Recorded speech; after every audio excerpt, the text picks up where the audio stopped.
Here for a studio visit?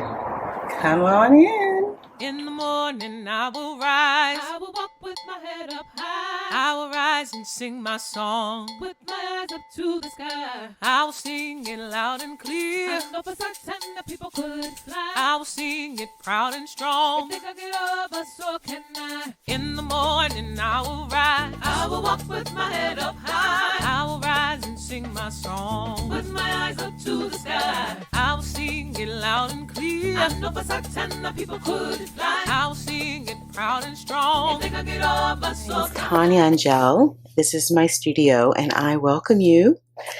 This is my little corner where all the paints are kept, and coincidentally, so is the mess.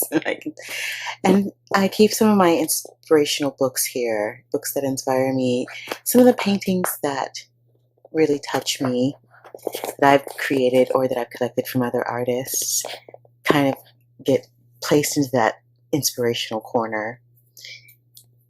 There's my girl. Isn't she lovely? I really do love borrowing from other eras of art. In this case, that's like 1940s and 50s pinup art that I'm kind of reminiscing on in that bird piece up above. This one's a multi-layered piece. It's part printmaking, and these are some little prints that I do on wood when I'm doing my market days, which are crucial in getting my work out there in the public. I over the years, I've appreciated creating work that's accessible. So I will create work that someone who's a college kid perhaps can afford at $20, and years later, believe it or not, that same kid will collect original art. They're probably not kids by then. Maybe they've grown up, they've graduated from college, and they're ready to buy, create a new collection. And they can remember buying that $20 piece of art from me that they fell in love with at an art show. Fannie Hamer, who isn't inspired by her? She's amazing. This is one of the books that I've done last year by first-time author Emel Marakin. Wonderful book. You can go get that off the shelf. Here's another little piece about a little boy. I'll sing it proud and strong, if they could get over, so can I. I look up on my family tree, I see the gifts passed down to me. I know it can be anything. This freedom is my legacy. There's nothing that I cannot do.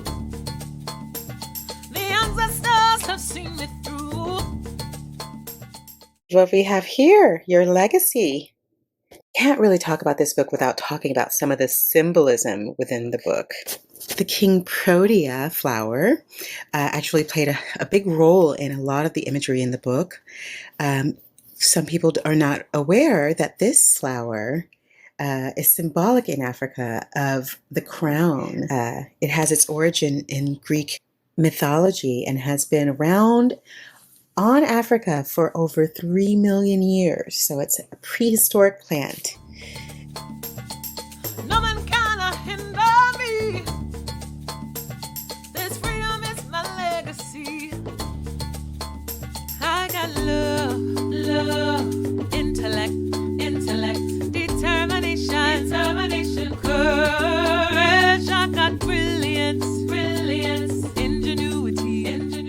You may have noticed a certain aura around certain individuals throughout the book. It's very important to me because I wanted to symbolize the energy and the resilience and the strength of character and the light within the people.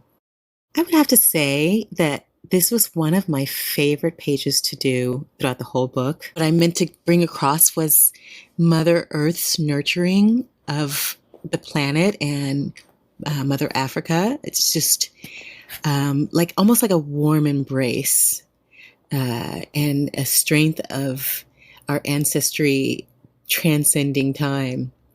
But also I wanted to show the symbolic kola nut, which is very prominent in Africa. It's a beautiful pink, opaque nut. It's traditional as well as medicinal and is a sign of love and peace and dialogue with God. I'd like to say thank you so much for this opportunity.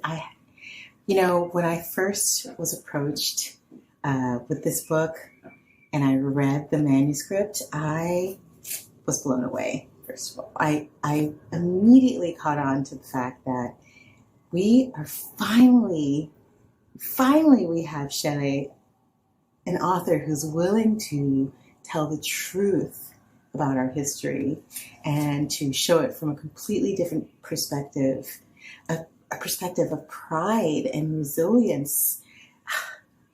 Imagine that, and to be able to have the opportunity to create the illustration as a visual person, especially. I need to be able to see in order to match the words sometimes. Sometimes I like to be able to envision the narrative as well. That's why I love children's books, even as a grown-up.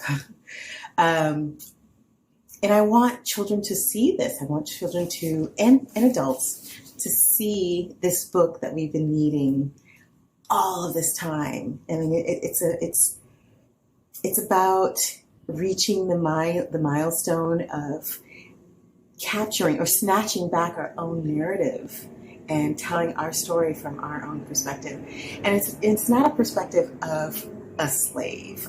It's a perspective of a group of people who have been enslaved and have taken that experience, and just like some of the parts of our own history, down to the nature of our motherland and the history there, we've stayed resilient even after all of the madness and the chaos and the frightening parts of our history.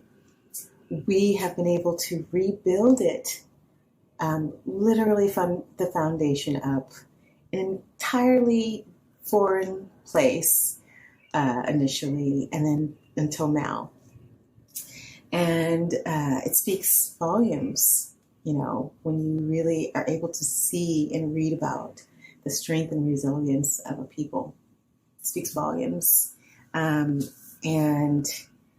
it's powerful, and those are my exact thoughts when I first read this book.